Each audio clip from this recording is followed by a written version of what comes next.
It's Monday night, and that means Raw on USA. I got a new background, and hopefully videos are full screen moving forward because I'm a terrible editor. There was apparently some issues with AEW figures hitting Walmarts yesterday, but at least I got my belt. Anyway, for a recap and some fantasy booking, let's take it over to the action figures.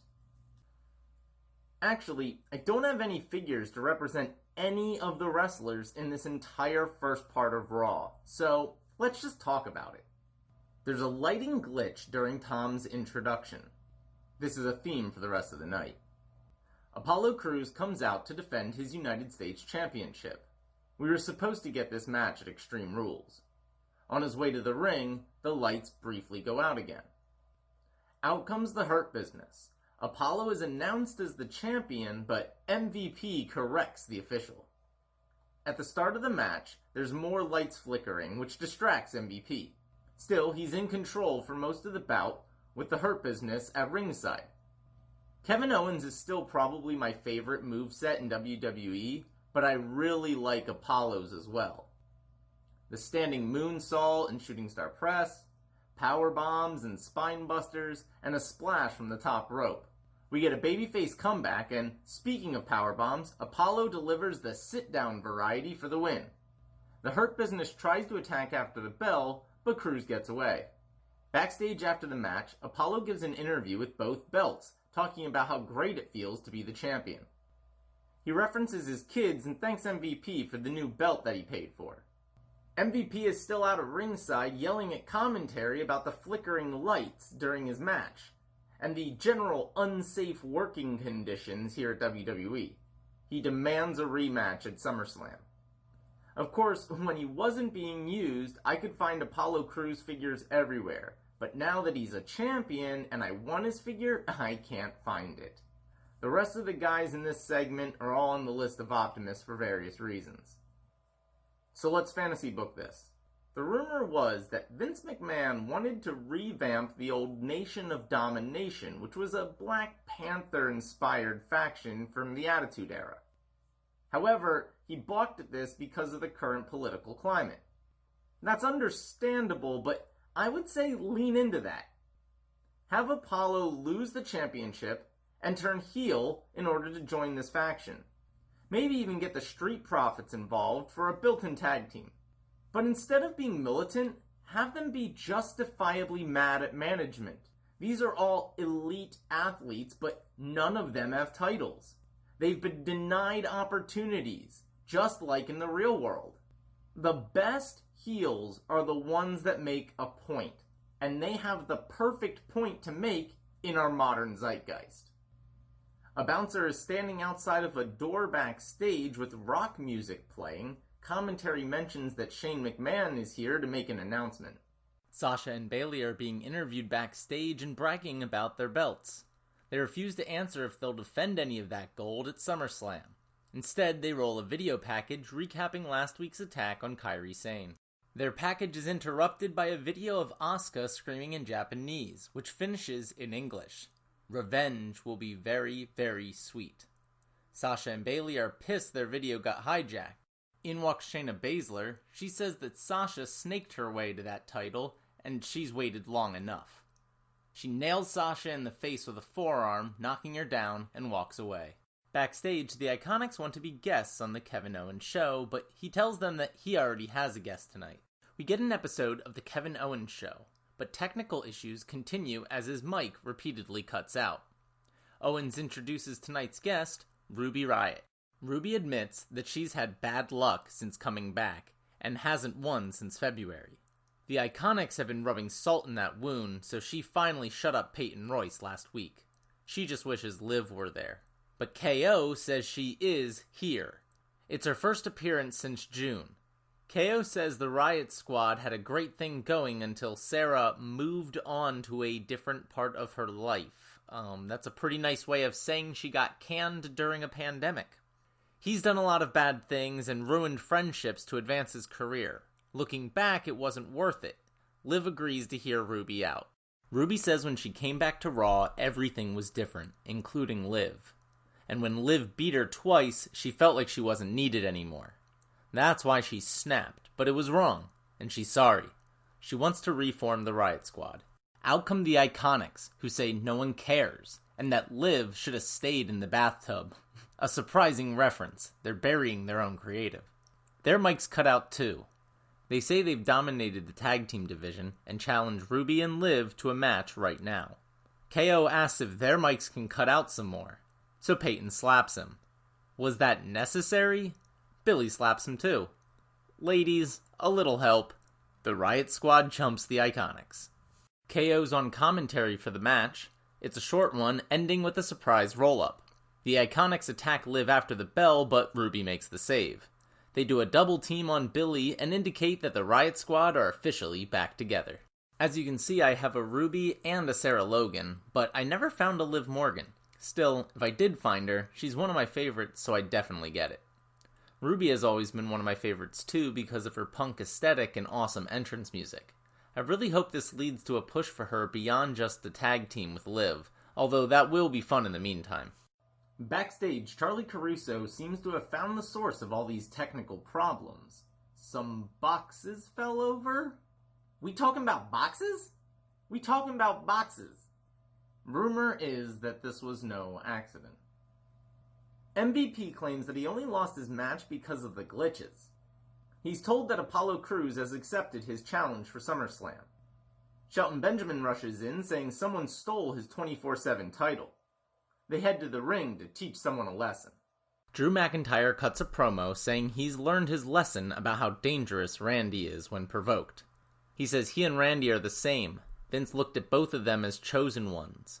Things didn't go as planned for Drew and he was rightfully fired, but they didn't go as planned for Randy either, and he deserved to be fired multiple times. The only reason he wasn't is because of his lineage, and groups like Evolution handing him everything. Yet, this wasn't even Randy's dream like it was Drew's. This was his plan B or C. He doesn't even like wrestling, it's just a paycheck. Randy comes to the stage with Ric Flair. He respects Drew, so why is he being disrespected? Randy enjoys this business plenty, especially beating people up. The reason he got so many chances instead of Drew is because he actually is the chosen one.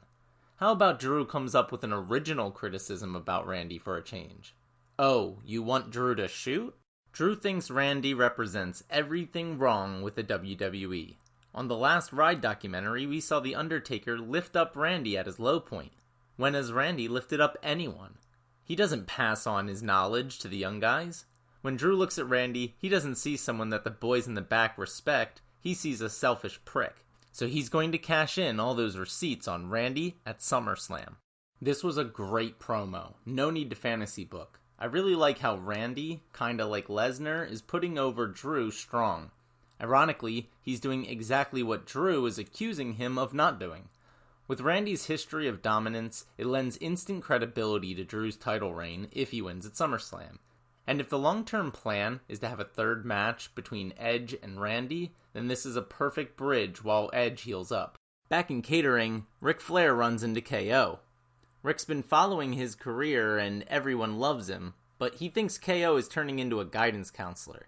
KO disagrees. He's just trying to help others learn from his mistakes, and passing on knowledge. You know, unlike Randy. Ric says mind your own business, but KO challenges Randy to a match next week. Nia Jax is in the ring with the official that she apparently beat up last week named Pat Buck. She's supposed to apologize, but instead insults him, calling him a ginger, and then challenges him to a match. He refuses. Nia says that he's scared, and then beats him up. He responds by indefinitely suspending her without pay, so she beats him up some more. This was really boring, and pretty much everything that Nia Jax is in is boring. I don't like her character. I think she's a dangerous worker, and if I had to fantasy book this, I'd send her back to NXT until she could get through a match without injuring someone. R-Truth appears out of nowhere with the 24/7 title and is chased by Tozawa and his ninjas. They're joined by Shelton Benjamin, and this sets up a triple threat match for the belt. R-Truth is trying to win his 38th 24/7 title, but Shelton Benjamin dominates. He hits Truth with his finisher, but one of the ninjas attacks. Benjamin, Lashley, and MVP take out the ninjas, while Tozawa rolls up R-Truth for the win. I'm still working on getting a good R-Truth figure. Also, I feel like I should get some generic ninjas if this is legitimately Tozawa's new gimmick. Shane is in what appears to be a grungy MMA fight club. He invites us to Raw Underground later tonight. Dominic Mysterio is backstage and says the reason he's been taking on Seth lately is because of what he had to witness with his dad. If people thought he was crazy before, he's challenging Seth to a match at SummerSlam. We get a match between Shayna Baszler and Sasha Banks. Samoa Joe seems like the perfect fit as commentary for Shayna Baszler matches. She methodically takes apart Sasha, countering every offense and putting Banks in multiple submissions. Towards the end, though, Shayna fights out of the Banks statement. Suddenly, Asuka comes down and beats up Bayley at ringside, and for some reason, this causes a DQ? Sasha takes her belts and leaves. I'm so confused. Back in the ring, Asuka says Kairi Sane will be okay, but she's not here tonight, so Asuka is alone. Still, she wants a rematch for the Raw Women's Championship at SummerSlam.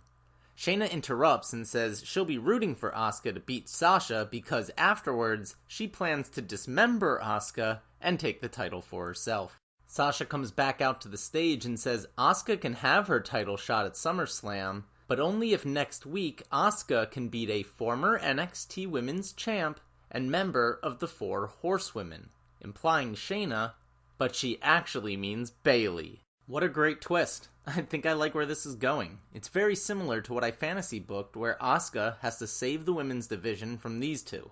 Now they just need to incorporate Io Shirai to make me look like a genius. Backstage, Angel Garza is hitting on some girl from The Bachelor. Am I supposed to care about her? Apparently this is Demi Burnett, the first bisexual contestant on a Bachelor series. Either way, Zelina is not happy, and she's wearing a really stupid headdress that's incredibly distracting.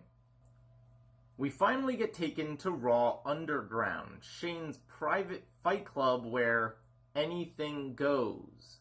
There's a ring, but it doesn't have ropes. There's also go-go dancers for some reason.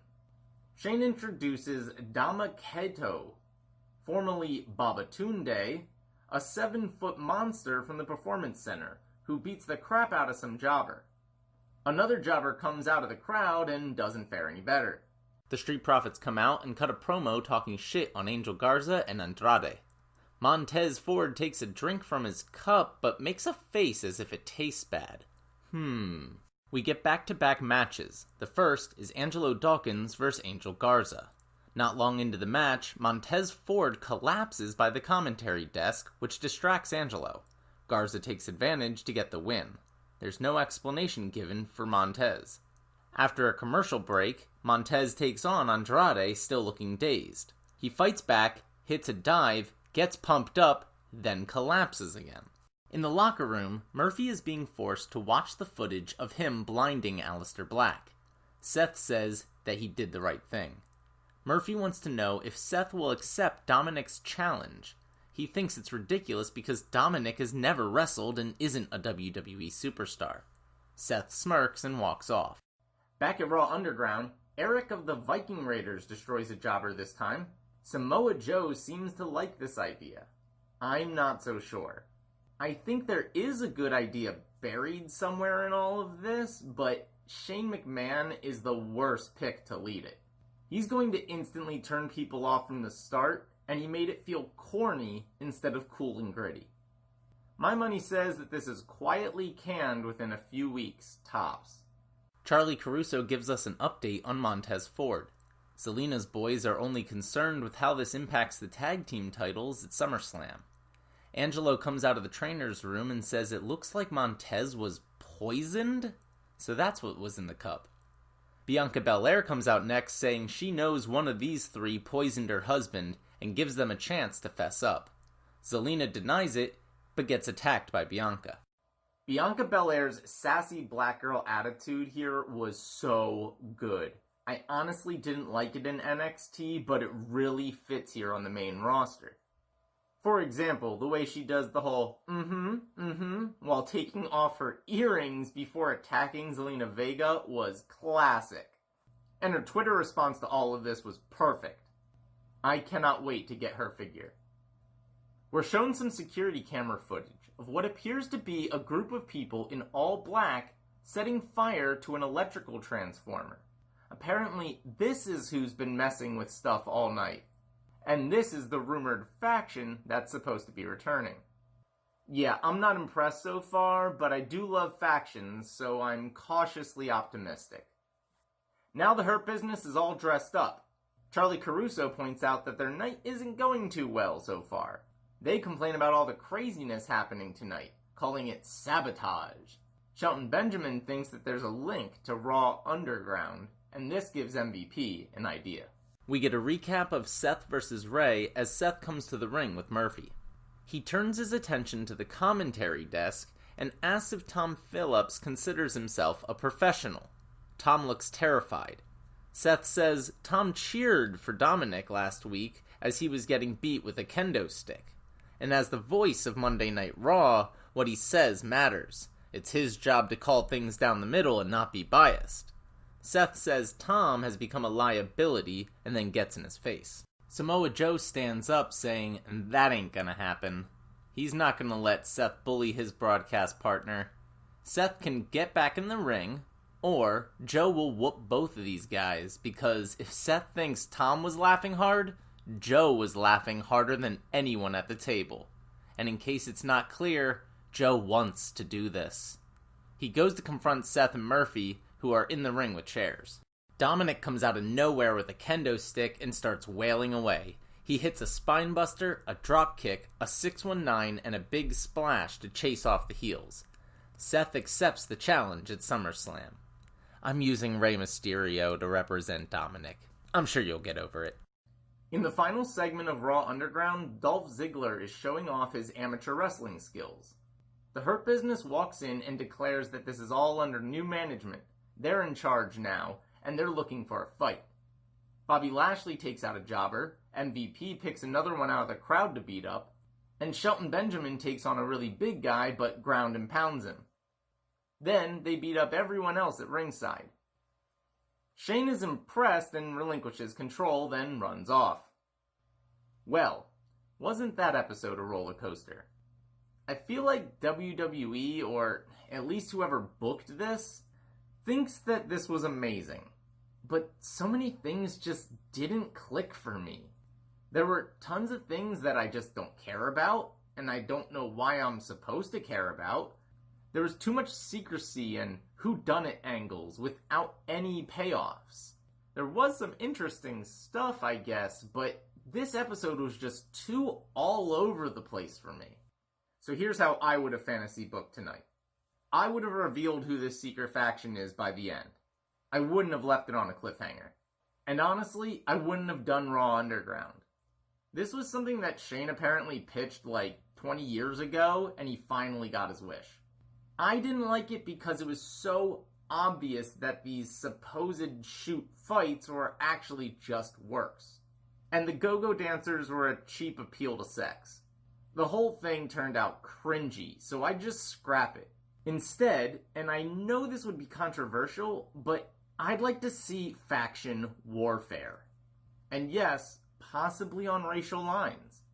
Let MVP form this new nation of domination. Have Lucha House Party join with Zelina's boys to form a new Latino World Order, or LWO. Give Seth more disciples. Start my League of Nations idea, or even my Catchpoint idea. This worked in the Attitude Era. Why can't it work now? Alright, that'll do it for tonight. Make sure to do all that YouTube stuff, like, share, and subscribe to help my channel get up and running. Come talk to me over on Twitter at PSUOptimus, or check out my brand new Instagram under Wrestling Optimus. Until then, I'll catch you later.